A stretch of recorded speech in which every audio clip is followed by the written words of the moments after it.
Senior Tory MP David Davis asked the Scottish Secretary Alister Jack to investigate whether the Scottish Government breached the Ministerial Code and the Civil Service Code by refusing to release the full details of James Hamilton's report into Nicola Sturgeon. The Scottish Government was accused of a cover-up surrounding its refusal to publish evidence about alleged interference in the Alex Salmond sexual misconduct case. Tory MP David Davis restarted the row surrounding the secretive SNP executive by blasting it over its role in the scandal and getting a UK government minister involved. SNP ministers were ordered to go back and respond differently to a Freedom of Information request which asked for James Hamilton's report into whether Nicola Sturgeon breached the Ministerial Code due to her actions during the Salmond inquiry. It was previously released but was mostly redacted. The government fought a costly and embarrassing court battle against the Scottish Information Commissioner in an attempt to block the documents from being released.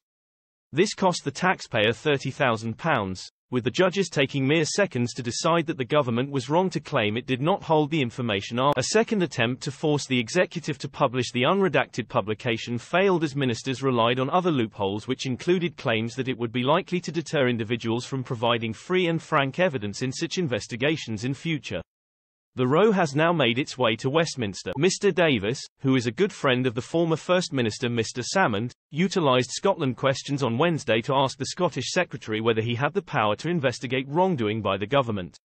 He said, 3 years ago, on the 16th of March 2021, we had a debate in this House on precisely the subject of this question. At the time, I was concerned that Nicola Sturgeon's government were covering up interference in the complaints process against the First Minister.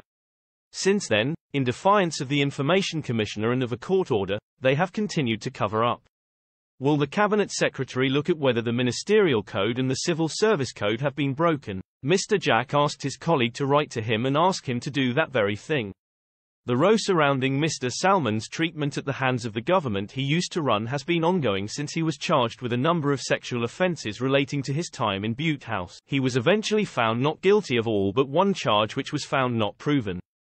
He previously took legal action against the SNP executive over it allegedly breaching the law when it investigated him and won £500,000 after it admitted that its procedures had been flawed, were unfair and tainted by apparent bias. Ms Sturgeon's role in the scandal was scrutinised by MSPs after a Holyrood inquiry was launched, and she was accused of lying to the committee about after she failed to tell them about a key meeting she held with Mr Salmond's Chief of Staff Jeff Aberdeen about the allegation.